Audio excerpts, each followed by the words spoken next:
Good day to all of you. So, today we shall take up the topic of unity power factor converter.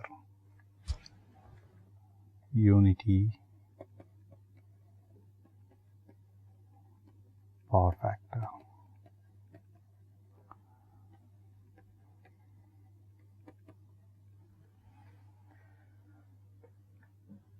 Let me first give you the background to this topic, and then we will go about seeing how we go about developing a DC-DC converter which will address this problem. See, most of the electronic equipments loads. So, I am going to use this as a load symbol. To the loads, we normally use a rectifier and combine it with the capacitor filter circuit.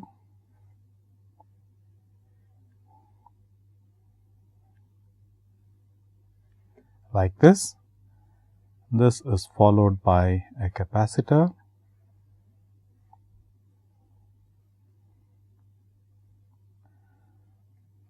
and maybe a bleeder resistance and goes to further loads. This is the most popular AC to DC converter or plainly rectifier filter circuit that is used in most of the front ends of the electronic equipments. Here you have 230 volts, 50 hertz, 230 volt RMS, 50 hertz in our country, and a few other countries you would have 115 volts, 60 hertz. So, those standards are also there. So, this is basically coming from the mains.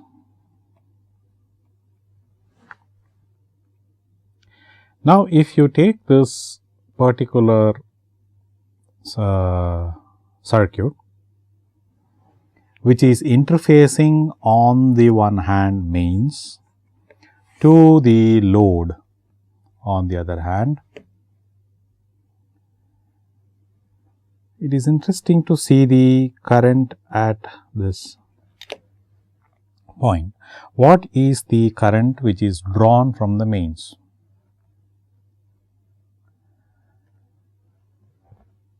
So, if we try to draw the current that is taken from the mains, let us say in a cycle, let us say this is the mains voltage waveform, sinusoidal one period. So, this is V mains.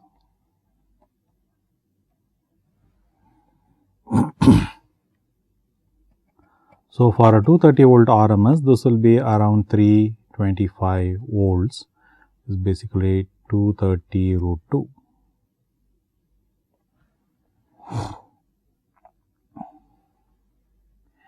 Now, the current of a capacitor filter rectifier circuit is basically this diode current which would flow through this during one half the cycle, and it would go through this diode during the other half of the cycle.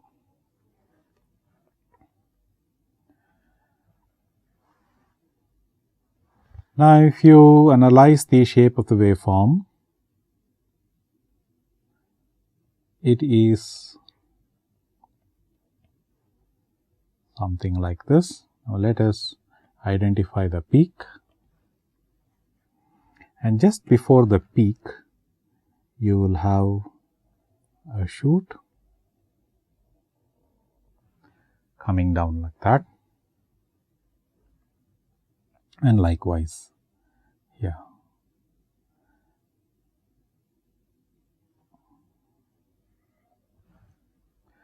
So, this would be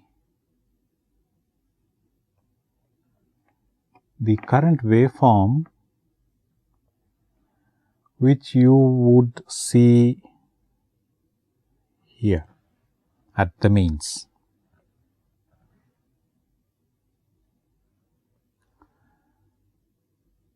So, now let us say, because of this, what are the issues?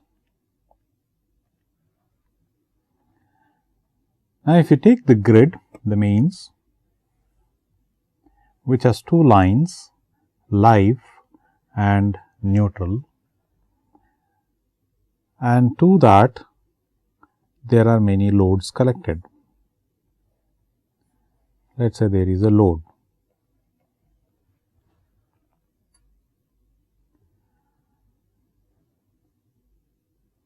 Now, if this load were purely resistive, so purely resistive,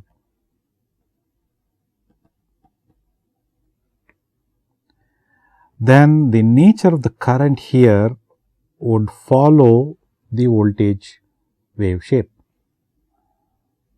So, if the voltage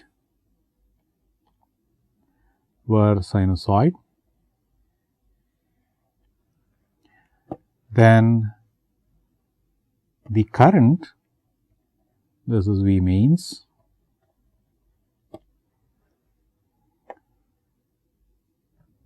(230 volts), the current would also have similar wave shape just like the voltage. This is the current I there. Now, this is a purely resistive load.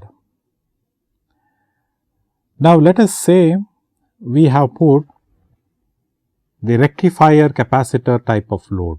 What is the type of current I that you would expect? So, the current I that we expect is something like this.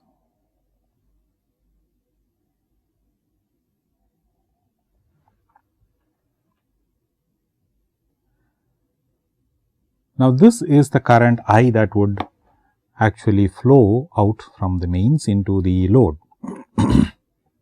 Now, because of this, there are many problems that you can envisage. First of all,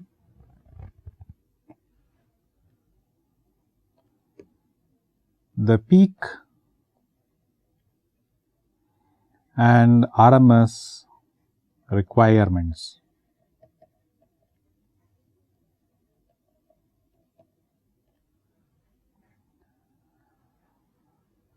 Now, you see that if it had been for a given power, the same power fixed for the resistive and that for the capacitive filter load,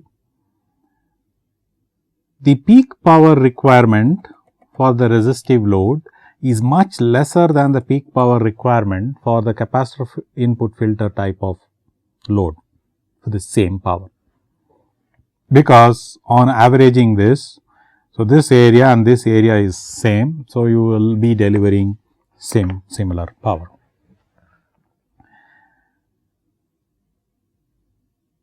Because the peak power is larger, the wall socket rating for a capacitor input type of circuit will be more for a given load than with the resistive load. Not only that,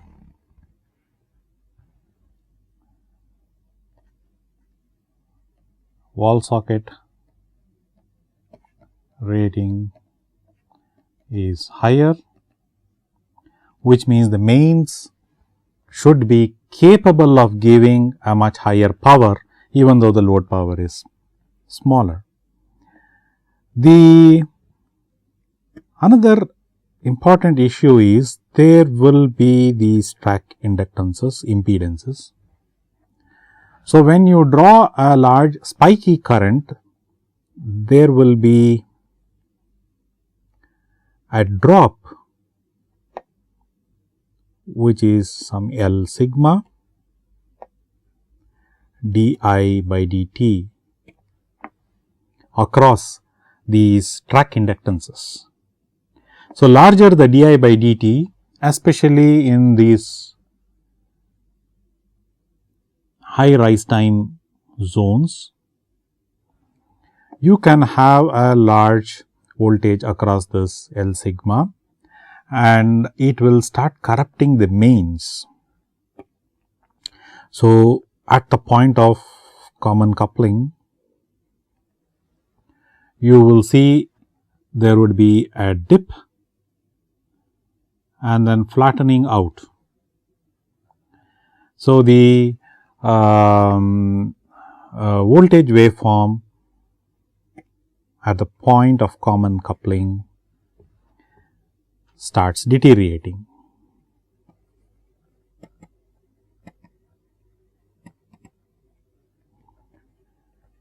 Waveform quality of the voltage. Now, because of all these points, we need to ensure that to the grid, live and neutral, whatever may be connected, whatever may be the type of the load, this interfacing circuitry which you are having in between should be such that as far as the grid is concerned, when the grid looks from this side, it looks like a resistor, such that the current waveform here is always sinusoidal in phase with the voltage waveform, irrespective of the load. Now, how do we do that? This interface box should adjust its input impedance,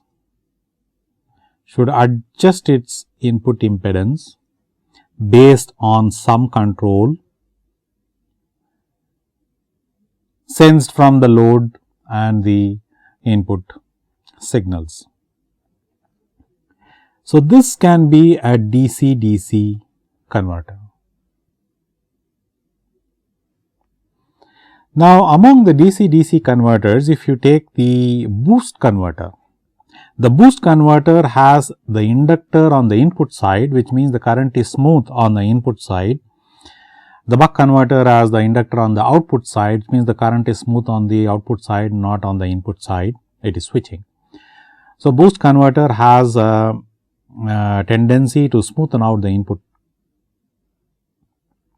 current. So, let us have a look at the boost converter and see whether it can be used as a variable resistor or a variable impedance. So, let us draw this boost converter. This boost converter has an inductor, let us say then a switch,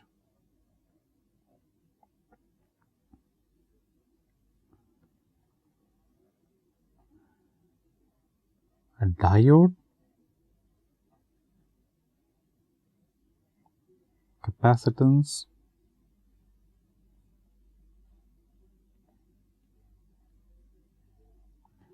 and R naught. This is V naught it's a DC. Now, let us say this is V in. We shall also now consider 2 points. One is the input current I in and the output current I naught, all are DC. Now, what is the relationship between the input and the output with the input with the control input being the switch gate side, and it is on and off for dTs period of time. So, we know that for the boost converter V naught equals V in by 1 minus D, where D is the duty cycle. Now, there is another relationship between I naught and I in. Let's say I in is equal to I naught by 1 minus D. This is by power conservation. We know that V naught I naught is equal to V in I in.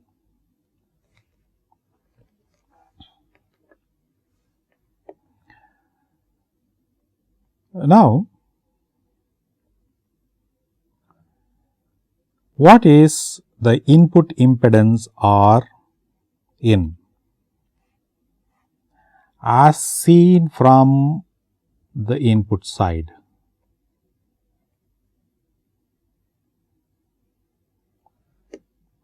So, it is nothing but V in divided by I in. So, R in is nothing but V in divided by I in. So, let us use these above relationships.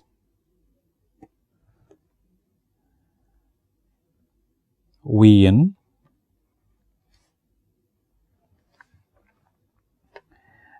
is nothing but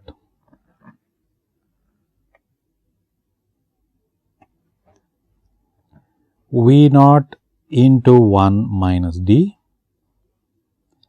divided by I in is nothing but I naught by 1 minus D, which is equal to V naught by I naught into 1 minus D whole square, or R naught into 1 minus D whole square. So, you see that R in is a function of D and the output load.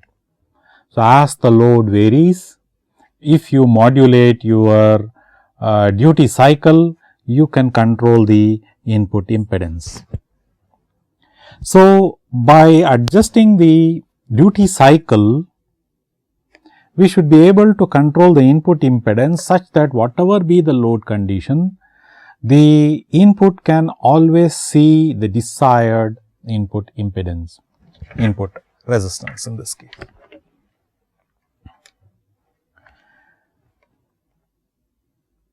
Or in other words,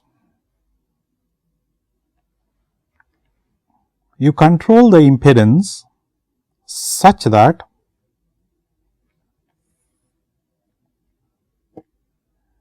the input voltage wave shape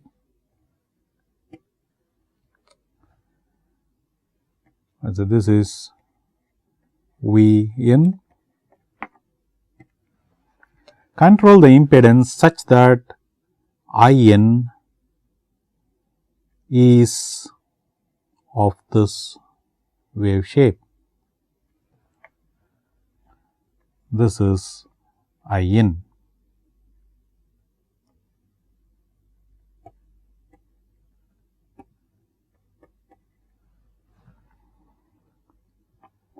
Such that V in by I in is equal to R in and this is controlled such that you get this kind of a wave shape.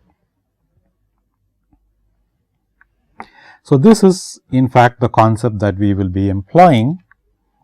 So, we modify our rectifier filter in the following manner. The rectifier filter was in this form.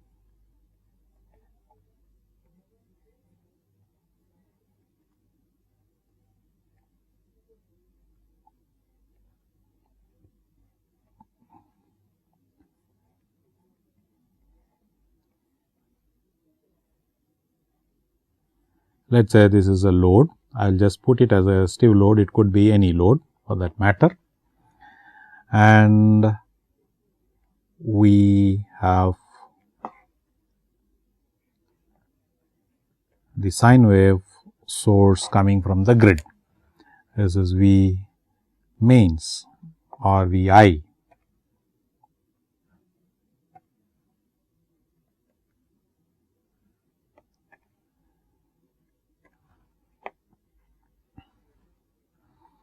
Now, this is modified in the following way.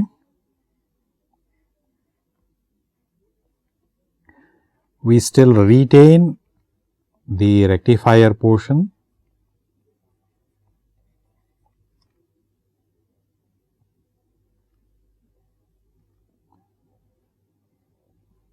like this.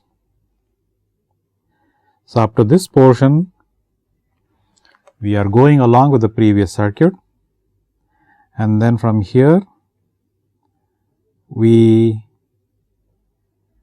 start using a boost converter.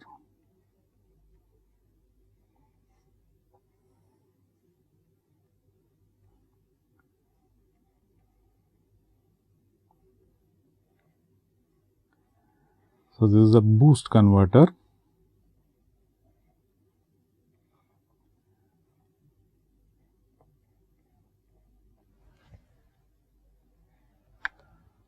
So, this portion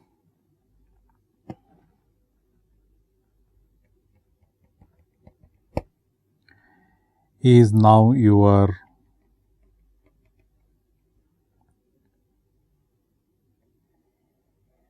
replacement for this.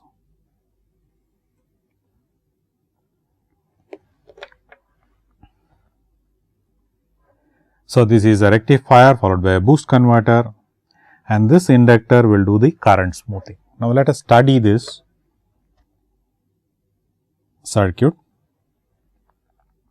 What is the current wave shape here? This will be a wave shape which should follow, let us say, the input voltage pattern.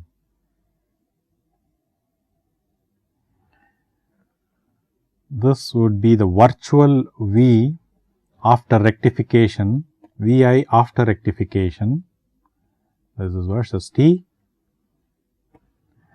and the current should ideally be like this at this point, current I. However, because of the switching nature, the inductor current will not be just a nice smooth DC, it will actually have an upswing, downswing, upswing, downswing like this. And therefore, we can expect that we should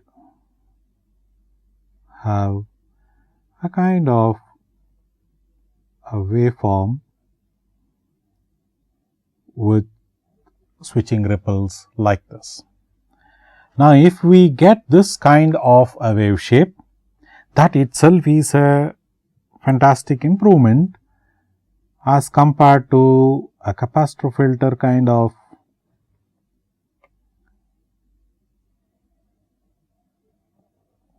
current that we used to have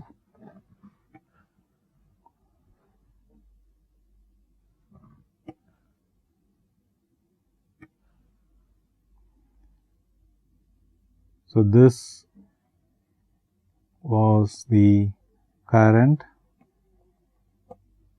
with capacitor filter only. Immediately after the rectifier through the diodes. So, the improvement would be significant just by using the boost converter and modulating the switch with pulse width modulator in order to get as near sinusoidal input current. So, let us look at the complete circuit and the block diagram.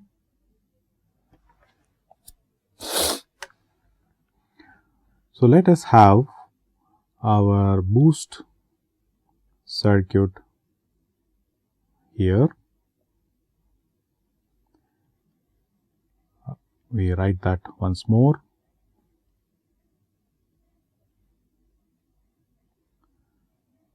This is our rectifier. Now, the boost.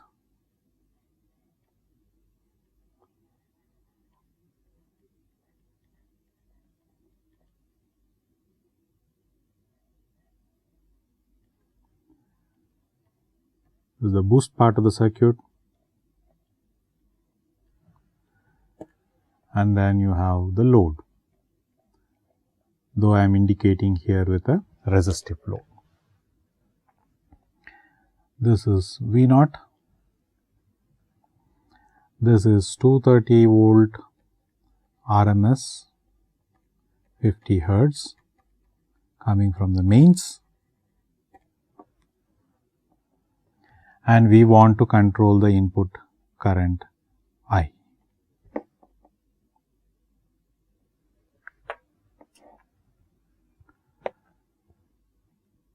By controlling the gate pulses that you apply there. So, let us have a reference. Let us have a current reference, a comparator,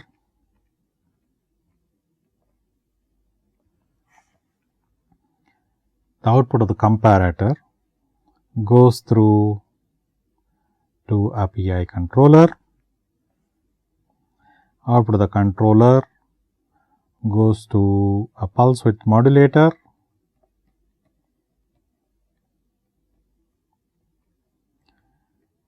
you have a triangular carrier, output of that goes through a drive circuit,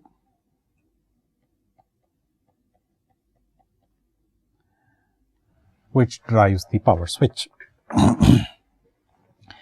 Now, what do we give here? We need to feed back, and we shall feed back the inductor current. You could sense the inductor current at this point. So, let me erase that point.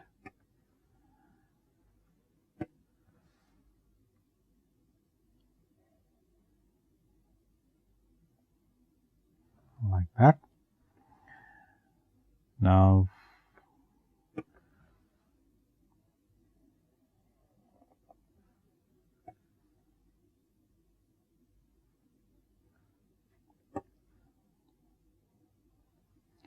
so let us sense the inductor current and pass it here. This is I feedback. And what is the nature of I reference? We would like I reference to be sinusoidal, such that I feedback would also be sinusoidal, whatever may be the load. And sinusoidal meaning this should be in keeping with the wave shape of the voltage wave shape. So, let us see how do we get the reference. So, whatever be the reference, I feedback will follow the reference, so that the error here is 0. because the PI controller takes care of that. It will adjust the pulse width PWM here accordingly, such that E error here is 0. Then the feedback I feedback portion will be same as the reference, which means the current here would be the same as the reference. So, we should probably give a proper reference. So, let us see what is it that we would want the reference to be.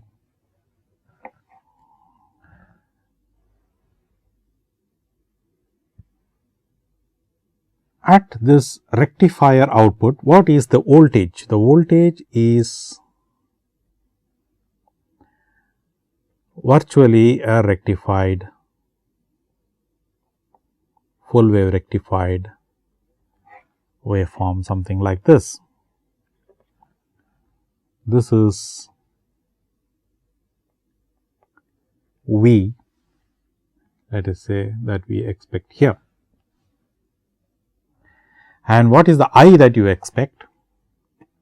The I that you expect here is to have similar wave shape, unity power factor. So, I should give a reference which is like this. Then I feedback will have a voltage wave shape like that, and the waveform here would be a pure sinusoidal waveform before the rectification.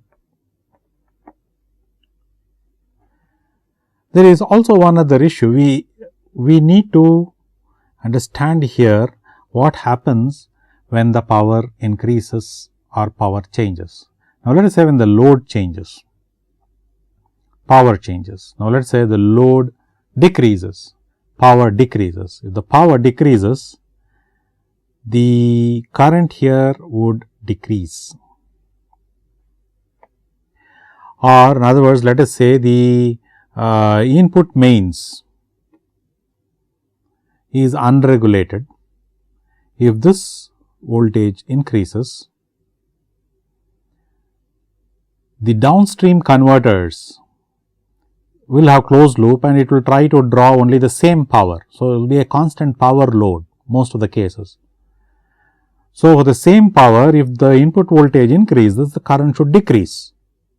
So, in some way the amplitude, though the wave shape is supposed to be exactly like the voltage wave shape, the amplitude should be decided by the power drawn, such that this current amplitude and the voltage amplitude together will be the power that is required by the load. So, how to bring in the dependency on the power? Let us look at the reference current requirement a bit more in detail.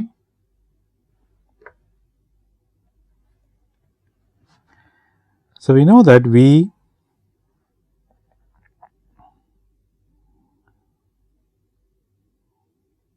in is equal to Vm sin omega t. So, of this form, the voltage of the mains or cos omega t. Now, V in by Vm is sin omega t. Now, we get the wave shape by normalizing the input waveform. So, the input voltage normalized with the max value, Vm value, would give you the wave shape. Now, we need the amplitude of Im for Im.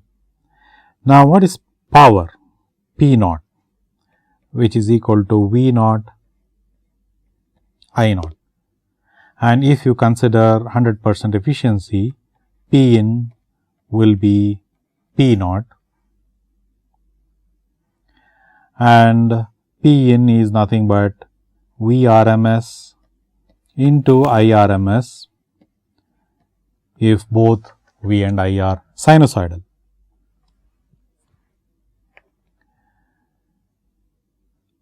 So, therefore, IRMS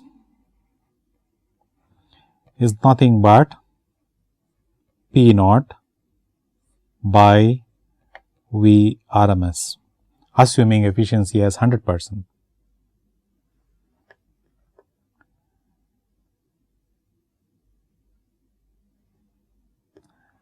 Which is nothing but P naught by root 2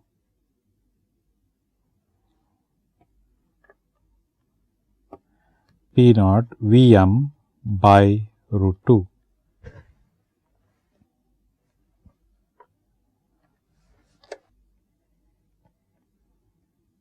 Is root 2 P naught by Vm. Now, what is Im? Im is equal to root 2 IRMS, which is equal to root 2 into root 2 into P naught by Vm, or 2 P naught by Vm. And what should be our I reference? In an ideal case, the AC waveform should be Im sin omega t. Now, let us replace this with this. So, you will have 2 P naught by Vm representing the amplitude, and for sin omega t, we will replace it with Vi by Vm, coming from Vi is equal to Vm sin omega t. So, this would give a reference. This is measurable. This is also measurable, and we know what the peak value is. This is the peak value. P naught can be measured from V naught and I naught, which is measurable. That is, you can measure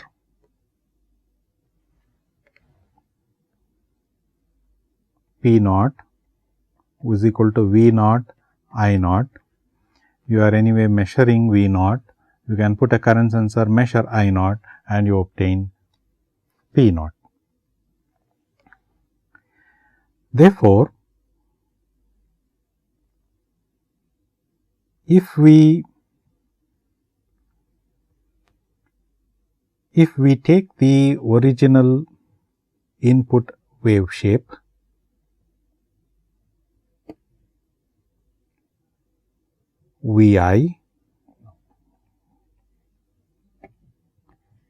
Vi, which is a sinusoidal wave shape, pass it through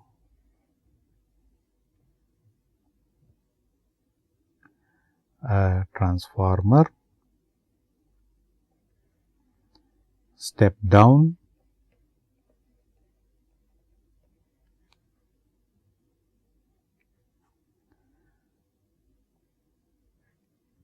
rectify it,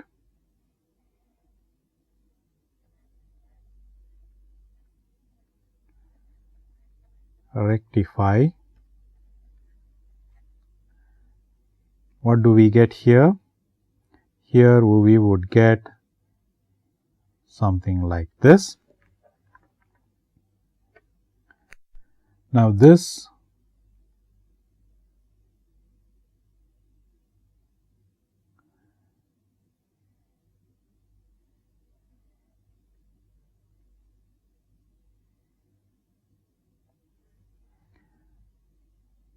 divided by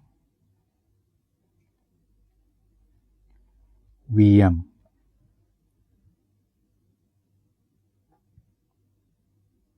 Which should correspond to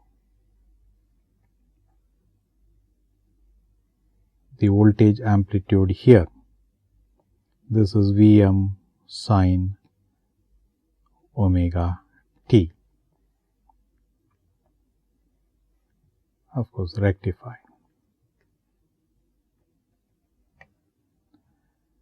So, this amplitude is Vm. Now, when you divide by that, you would get sine omega t, same wave shape as this, but normalized. So, now you have sine omega t here.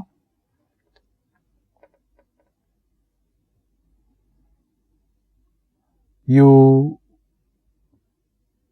measure V naught, measure I naught, multiply, you will get P naught,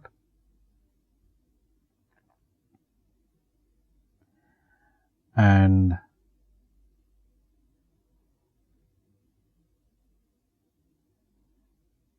this can be brought to one more box.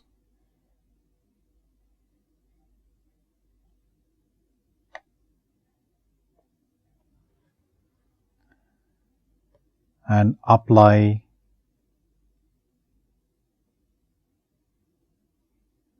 this function.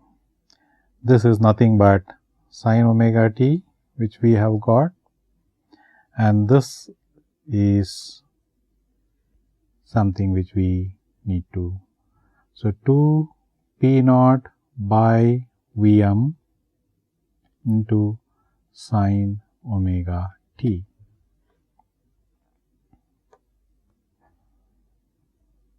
Which would be I ref.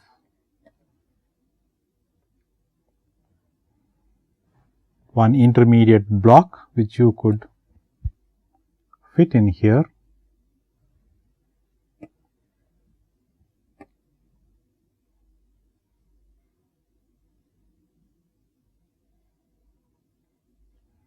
P naught V in Vm. So, 2 into P naught by Vm can be calculated there. Bring that and then put it here. This is nothing but a multiplication block. So, this will give you 2 P naught by Vm into sine omega t, or Im sine omega t. So, now if P naught increases, Im would increase. If P naught decreases, Im would decrease, or if Vm increases, Im would decrease, and the reference will accordingly change based on P naught and the wave shape of the input voltage. So, observe here two important things: the amplitude of Im changes with P naught, controlled by P naught, and the wave shape is controlled by the input voltage waveform. Now, this becomes I ref, which is actually the reference which you would give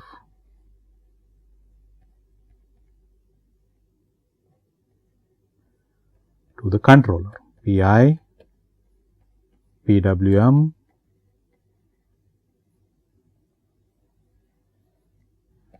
boost,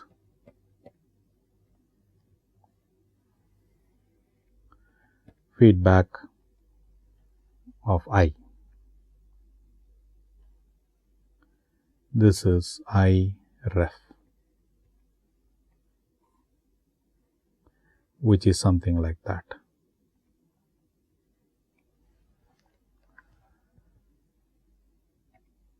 So, in the end,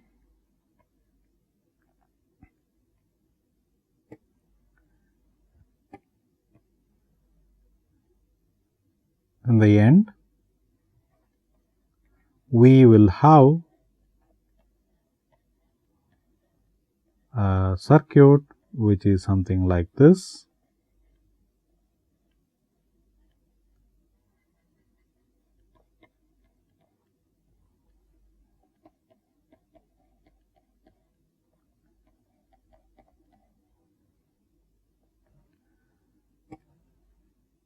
This is controlled by this, and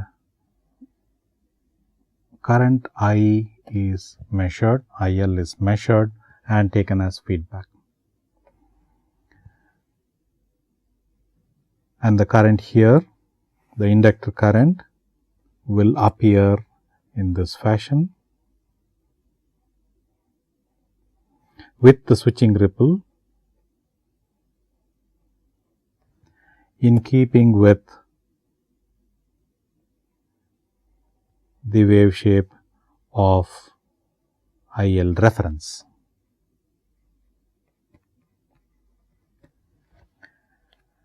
So, this way we will achieve unity power factor action and improve the power quality of the grid. So, here I have shown only the current loop feedback. There can be one more slower, this is the current fast acting current loop.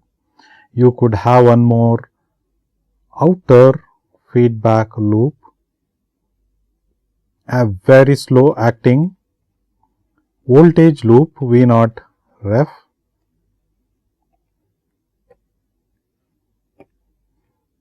V naught feedback, which will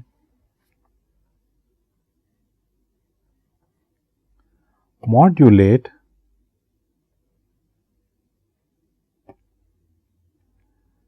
this current and give it here. So, the amplitude of this current can also get modulated, affected by this V naught feedback, which you will take from here. So, this outer current loop is very slow. This should be slow, and this should be fast. Only then you will get effective unity power factor action. And most of the time you can do away with the outer voltage control loop, because most of the time the output is given to another load or a converter, which will take from this 325 to 400 volts DC, and then develop the plus minus 12 volts, 5 volts for various other applications, and they have very fast acting good regulated converters, and therefore, it can absorb the unregulated voltage which occurs here. Therefore, most of the time you may not find it necessary to use the outer slow acting voltage control loop. But anyway, to narrow down the band of voltage variation, one may use a slow acting outer voltage control loop. Okay. So, this is unity power factor operation for you. Now, that we have covered the basic converter topologies, the isolated converter topologies, non-isolated converter topologies, and also the various aspects of control, starting from voltage control to current control, and how we build the controller, the PI controller and various other control structures, and how we design it using the root locus method, and also by the trial and error approach. So, now we shall try to look at some examples of controllers, DC-DC converters, and see how we go about designing it. So, when we design a controller, design of DC-DC converter.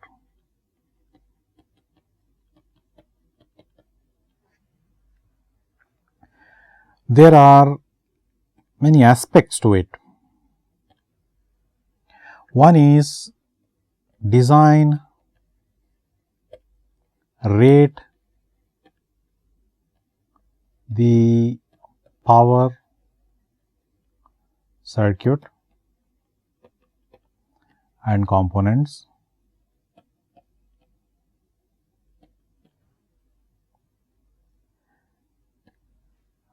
Second aspect, design the controller,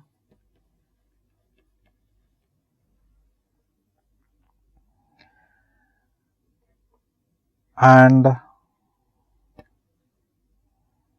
thermal design,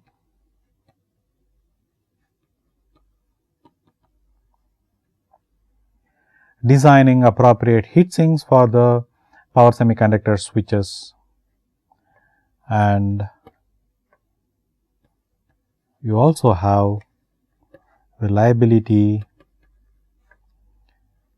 design or designing for a given reliability. So, all these aspects should be put together to realize a proper performance measure.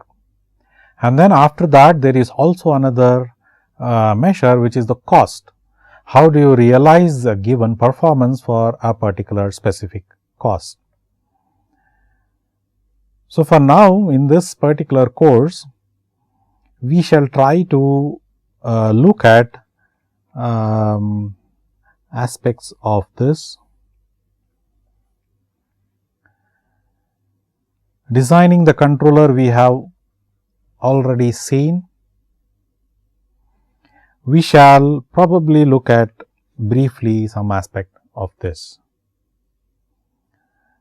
Reliability design and cost design is out of the scope of this particular course, and therefore, we shall not look at it, but in the back of your mind, keep that these two are very, very important aspects that are essential for a full, complete practical realization of the product. Now, when you come to functional design,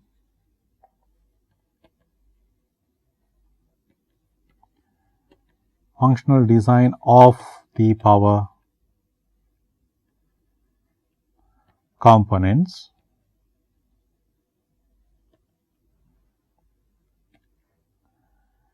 there are few aspects related to that. One is the power semiconductor switch,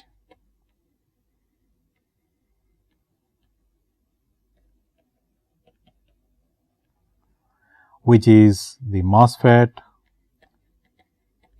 or the IGBT, diodes. These are all power semiconductor switches. You need to appropriately choose them for the particular application. Its current ratings, its voltage ratings, thermal ratings, all these have to be appropriately considered, and then a proper device has to be chosen for that particular specification. How do we go about doing that? Because we shall look into that aspect in the next few classes. And the second part is the capacitor, we need to size rate the capacitor too. What would be the size of the capacitance? What should be the ESR of the capacitance? Should it be an electrolytic capacitance, tantalum capacitor, or any other special types, and what are the issues involved? This is also another important issue that you need to consider and look at the data sheets of these components. Third, very important, is the inductor, or I will generically call it as the magnetic components.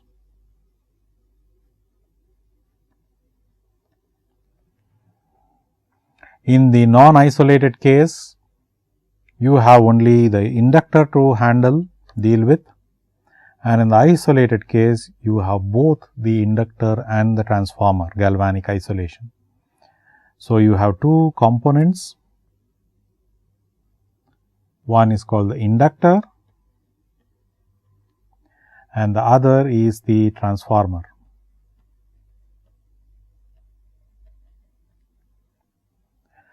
Now, both these components need to be designed, and especially in the case of the inductor or the transformer, there are two aspects to it.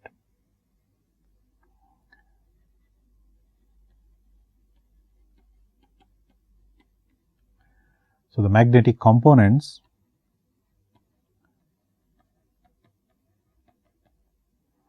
on the one side, you have electrical parameters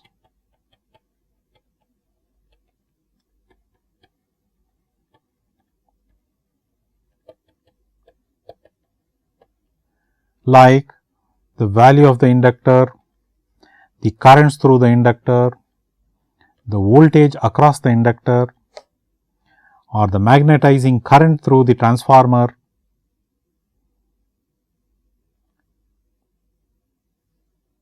or the energy that the inductor has to store, these aspects. And on the magnetic and mechanical parameters,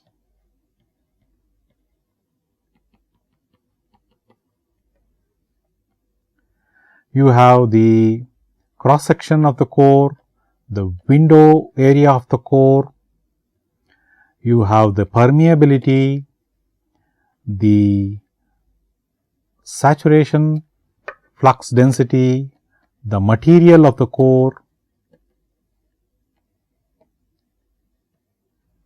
All these play an important role. We need to interface these two to realize a proper magnetic component. So, how we go about doing all this, we shall discuss in the next class and next few classes to come. Thank you.